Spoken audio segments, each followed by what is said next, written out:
Hello, our identification test, right, in which we already see the dilution test. Afterward it is a dye test. So right, so let's see.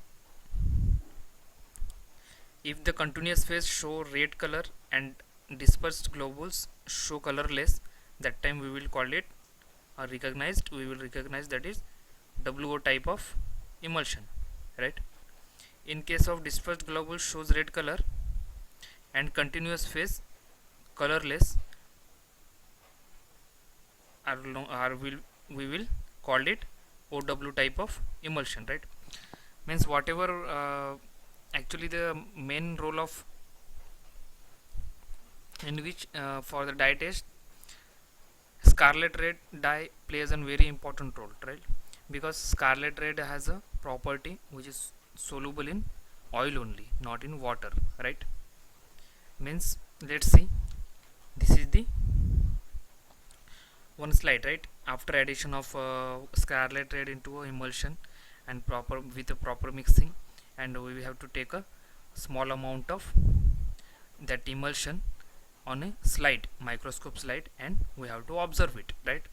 If as like this image, see there is a red color of continuous phase and globules are colorless, globules are colorless, right, globules are colorless, and the drop continuous phase, the background phase is a red, that means our emulsion is a OW type, that means our emulsion is a OW type, right. In case of if the droplets shows a red color and the background shows a colorless, that means it is a OW type, that is oil in water type. And if the background shows a red color, that time WO type, means water in oil type, because scarlet red are soluble in a oil only, not into water, right. In case of oil in water, the oil act as a disperse phase, that's why it appears as a globule, red globule, right. And in case of WO type, the water is a colorless because oil scarlet red not soluble in oil, right. So by this way we can recognize and or identify the our type of emulsion, right.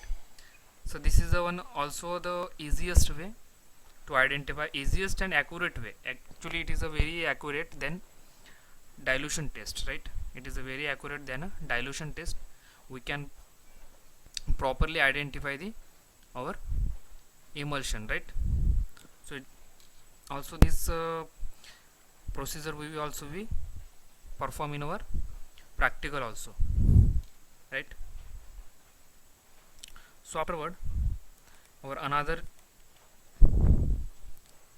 test is conductivity test, another test is conductivity test. So let's see, that is conductivity test means there is some it is a process of or actually there is a use of current, electricity, use of electricity here, and for the performing this kind of test we need a one electrical bulb, then some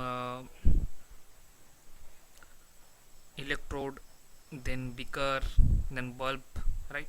So various kind of instrument we have to need for performing conductivity test. Conductivity is means the passes or transformation of electricity, right, in which transformation of electricity we will carried out, right. So let's see, for performing this kind of test we need a one bulb, then beaker, then electrode, right, then electrode.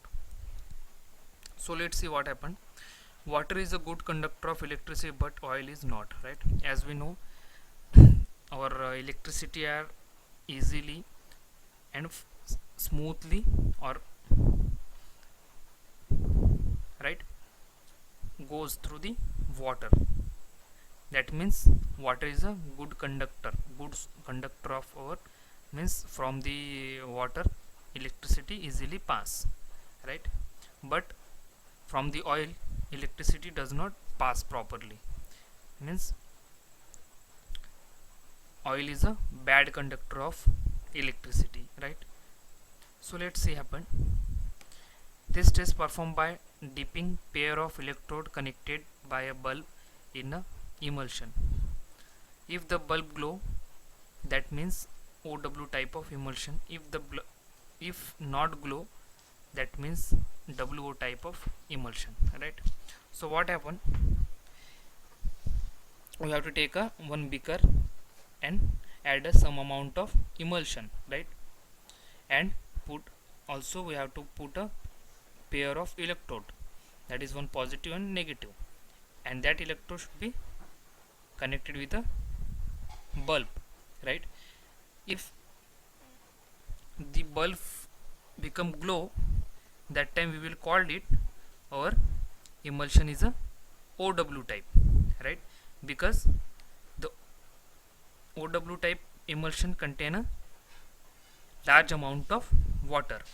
Large amount of water means OW. If bulb glow, if there is a presence of large amount of water, that time the bulb will be glow, right? So because electricity or the water is a good conductor of electricity, right? But if the bulb glow, that time we will call it our emulsion is a OW type. If the bulb does not glow, that time we will conclude it that our emulsion is a OW type, because in OW type oil present in a large amount, and from the oil electricity does not passes. If does not pass electricity, also our bulb does not glow, right?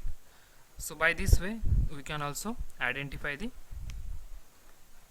type of emulsion. So this is the also on good method for accurate identification of our type of